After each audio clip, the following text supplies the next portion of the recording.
Hello friends and welcome to a better life. आज की video होने वाली है थोड़ी सी डिफरेंट, बिकॉज आज की वीडियो के अंदर हम बात करने वाले हैं, हम लोग पढ़ाई करने वाले हैं इकट्ठे।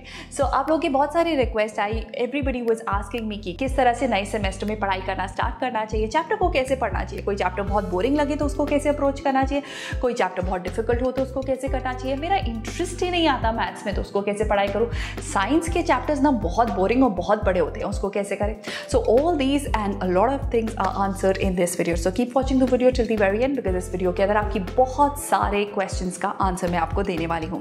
So let's begin with the video and also अगर आपने चैनल को अभी तक सब्सक्राइब नहीं किया है so please do it right away. So a better life is a channel for the students जिसके अंदर आपको बहुत सारे different type of videos मिलेंगे related to your personality development, related to your studies and related to the life hacks. So I'm sure you're gonna enjoy learning about it. Let's begin.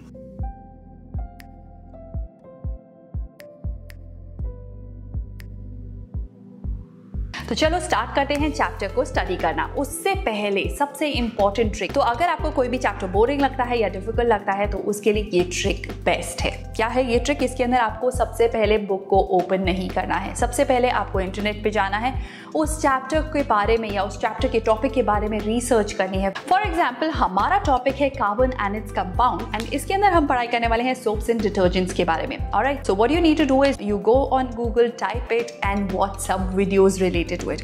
ऐसा करने से आपके माइंड में एक base बन जाएगा कि आप पढ़ने क्या वाले हैं and now you will be interested in studying it, क्योंकि आप मोनोटोनस वे से नहीं कर रहे हैं, आप एक इंटरेस्टिंग वे से पढ़ाई कर रहे हैं। Right now after doing this and अगर आपके पास कोई क्वेश्चन है इससे रिलेटेड, आपके इस वीडियो के थ्रू वो कवर नहीं हुए हैं, just write down those questions. Alright, ये क्वेश्चन राइटिंग या नोट मेकिंग बहुत इंपॉर्टेंट स्टेप है, ये आपकी अंडरस्टैंडिंग के लिए बहुत ज़्यादा क्रूशियल है। ऑलराइट, तो इसको आप बिल्कुल भी स्किप नहीं करेंगे। ऑलराइट,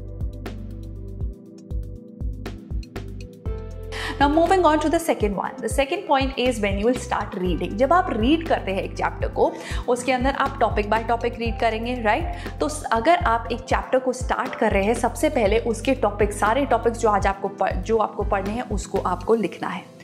एक और मिस्टेक जो मैं आपको बीच में बताना चाहती हूँ वो ये है कि हम लोग जब भी टाइम टेबल के अंदर टाइम एलोकेट करते हैं तो हम उसके अंदर इस तरह से करते हैं कि 5 to 6 पढ़ाई करना है, दैट्स इट, 7 to 8 पढ़ाई करना है। नो, जब आप टाइम को एलोकेट कर रहे हैं तो उसके अंदर एक टॉपिक भी लिखिए कि इतने टाइम में मुझे इस टॉपिक को कंप्लीट करना है। ऑलराइट, ऐसा करने से जो आपका टाइम टेबल है वो और भी ज़्यादा रियलिस्टिक होगा रादर देन 5 to 6। आपने क्या किया उस टाइम में, you don't know. Now moving back, अब हम रीड कर रहे हैं। अगर आपके पास एक टॉपिक है जो आपको कवर करना है और वो बहुत बड़ा है, आप उसे डिफरेंट पैराग्राफ्स के अंदर ब्रेक करके पढ़ेंगे, बट वो टॉपिक छोटा है एंड ईजी है तो आप उसे विदाउट ब्रेकिंग पूरा टॉपिक इकट्ठे पढ़ लेंगे। Once you read the topic, अब आपको सेकेंड रीडिंग देनी है। सेकेंड रीडिंग के अंदर आपको करना क्या है? Now hear me out, this is very important. जब आप सेकेंड रीडिंग देंगे उसके अंदर एक पैराग्राफ के अंदर आपको उसे डिवाइड करना है into 3 parts. 1 is going to be your main idea, number 2 is going to be your supporting facts and number 3 is going to be other details. Alright, now अगर आपने मेन आइडिया के आगे आपको लिखना है M, for example in 3 lines के अंदर सिर्फ मेन आइडिया के बारे में बात की गई है, so you will write M। Second 4 lines के अंदर बात की गई है सपोर्टिंग फैक्ट्स की, so you will write SF and third के अंदर अदर डिटेल्स जो उतनी इंपॉर्टेंट नहीं है, so you will write OD, that is other details, right? So ऐसा करके आप अपने पूरे टॉपिक को डिवाइड कर सकते हैं। ऐसा क्यों कर रहे हैं हम? जब भी हम रिवीजन के लिए आएंगे तो वी नो कि हमें मेन आइडिया को पढ़ना है और वो मेन आइडिया है किधर। होता क्या है कि जब हम बहुत ज़्यादा हाईलाइट कर लेते हैं, हाईलाइट करने के बाद हमें पता है कि ये सब इम्पॉर्टेंट है, पर इम्पॉर्टेंट के अंदर मेन आइडिया कहाँ है वो नहीं पता होता, तो उसके लिए हमें पूरा टॉपिक दोबारा पढ़ना पड़ता है, राइट?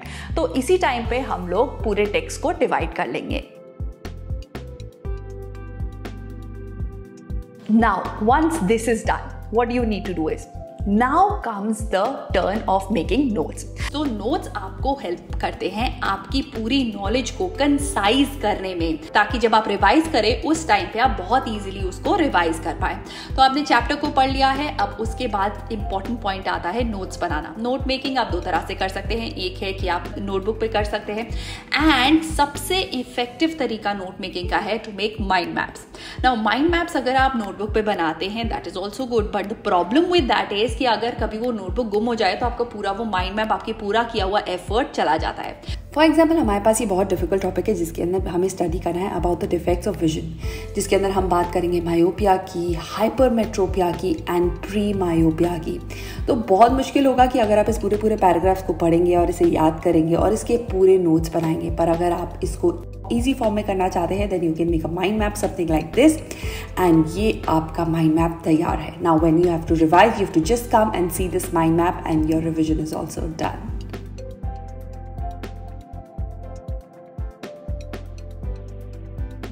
तो इसलिए आई वुड सजेस्ट कि आप ऑनलाइन भी ये ट्राई कर सकते हैं। So there is a very interesting software called eDrawMind। Okay, eDrawMind एक ऐसा डायग्रामेटिक सॉफ्टवेयर है जो आपकी स्टडीज के अंदर हेल्प करेगा, क्योंकि इसमें आप अपने पूरे चैप्टर्स को माइंड मैप ऑर्ग चार्ट्स के फॉर्म में ऑर्गेनाइज कर सकते हैं एंड सेव कर सकते हैं, सो दैट जब भी आपको रिवाइज करना हो तो आप किसी भी डिफिकल्ट टॉपिक को बहुत ईजिली रिवाइज कर पाए इसके फॉर्म में। सो ये इतना इंटरेस्टिंग है, and not only that it supports Mac, Linux, web and other mobile users. इसके अंदर आपको 5000 plus ready to use templates मिलेंगे, so you can go and check out. More than 90% of the students are visual learners, तो इसलिए आपको ये बहुत beneficial होगा, and also it is free to download. Not only this, अगर आपने कोई mind map बनाया है and आप अपने friends के साथ share करना चाहते हैं, then they also have this facility of collaborating. Okay, so you can share your mind maps with them and they can share theirs to you. Alright, so अगर आप चाहते हैं eDrawMind को download करना, then I'll leave the link in the description box below. Make sure that you check out and download this app for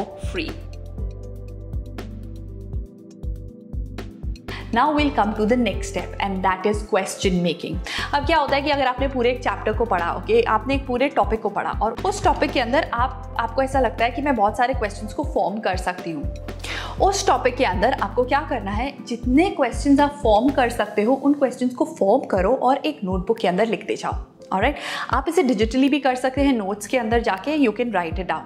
अब next क्या करना है आपको, अब आपको अपनी बुक को बंद कर देना है। बुक को बंद करने के बाद इन क्वेश्चंस को आंसर करके देखना है। अगर आप इन क्वेश्चंस को इजीली आंसर कर पाते हैं दैट मीन्स आपका कॉन्सेप्ट क्लियर है, पर अगर आप इन क्वेश्चंस को आंसर नहीं कर पाते दैट मीन्स आपकी अंडरस्टैंडिंग के अंदर कहीं ना कहीं गैप है, क्योंकि आपने बहुत सारे क्वेश्चंस लिखे हैं और किस क्वेश्चन का आप आंसर नहीं दे पाए हैं। Now go back and read it again. Alright, this is how हम प्रॉपर्ली एक चैप्टर को, एक टॉपिक को लर्न करेंगे, अंडरस्टैंड करेंगे और रिमेंबर करेंगे। अगर आपने इस तरह से चैप्टर को पढ़ लिया तो आप एग्जाम तक भी उसको भूल नहीं पाएंगे। Now comes the next step, that is the recall. तो क्या होता है कि जब आप ये सारा करके भी जाते हो पर एग्जाम के अंदर कोई चीज़ अगर पूछी जाती है आपसे तो आप वो भूल जाते हो, आपको याद नहीं आती कि क्या लिखना था इसके अंदर, क्योंकि आपने इसके अंदर रिकग्नाइज करना जानते हो बट आपने रिकॉल नहीं करा है अभी। So now comes the active recall method. Active recall method के अंदर हमने रिकॉल करके देखा जो भी हमने पढ़ाई करा है, राइट। इसको और भी ज़्यादा स्ट्रॉन्ग करने के लिए आपको क्या करना होगा, आपको अपने आप को टेस्ट करना होगा फ्रॉम प्रीवियस ईयर पेपर या सैम्पल पेपर। इन सब से आप अपने आप को टेस्ट करके देख सकते हैं कि आपकी अंडरस्टैंडिंग कैसी है, राइट। नाउ ये तो हुआ हमारे steps on how to study a chapter. I saw this very interesting video by Ali Abdal and he said that we need to make this retrospective timetable and उसके हिसाब से we should study. Now what is a retrospective timetable? Let me tell you. For example, आज मैंने एक chapter को पढ़ा, right. अब उसको पढ़ने के अंदर मुझे बहुत डिफिकल्टी हुई, ऑलराइट, तो मैंने उसको रेड मार्क कर दिया। कल मैंने उस चैप्टर को कंटिन्यू करा, उस टॉपिक को अगर बहुत इजीली हो गया तो मैंने ग्रीन करा और अगर मीडियम लेवल अंडरस्टैंडिंग थी तो मैंने उसको येलो कर दिया। नाउ इस तरह से मैंने अपने चैप्टर के अंदर हर रोज एक एक्सेल बनाई और उसके अंदर मैंने लिखा कि मुझे कितनी डिफिकल्टी हुई उस चैप्टर के टॉपिक को पढ़ने में, ताकि नेक्स्ट टाइम जब भी मैं रिवाइज करूं तो मैं जो रेड पार्ट है उसके लिए ज़्यादा टाइम एलोकेट करूँ और उसे मैं और फ्रीक्वेंटली रिवाइज करूँ, रैदर देन उन सब टॉपिक को जो बहुत आसानी से हो गए उसको मैं ज़्यादा टाइम नहीं दूंगी, उस पर ज़्यादा टाइम वेस्ट नहीं करूँगी, राइट।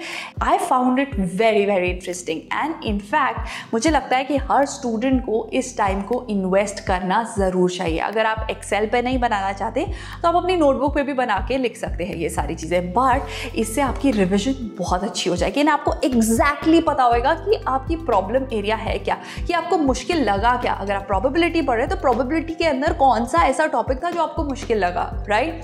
सो ये करना आपके लिए बहुत इंपॉर्टेंट है। सो आई होप कि इस वीडियो के थ्रू आपको आइडिया मिला होगा कि अगर आप एक पूरे चैप्टर को पढ़ रहे हैं तो उसे कैसे अप्रोच करना है, क्या इंपॉर्टेंट स्टेप्स हैं जो आपको फॉलो करने हैं। And in case you want to make your notes in the digital form in form of a flow charts, mind map और ऑर्ग चार्ट्स और any other form, then try out this app called eDraw by Wondershare. It's an amazing app. ये आपके load को कम करेगी और आपकी learning को effective करेगी. So I'll leave the link in the description box. Make sure that you check out the link. With this, we come to an end of our video and I'll see you next in my next video. Till then, take care of yourself and stay super duper productive. Bye bye.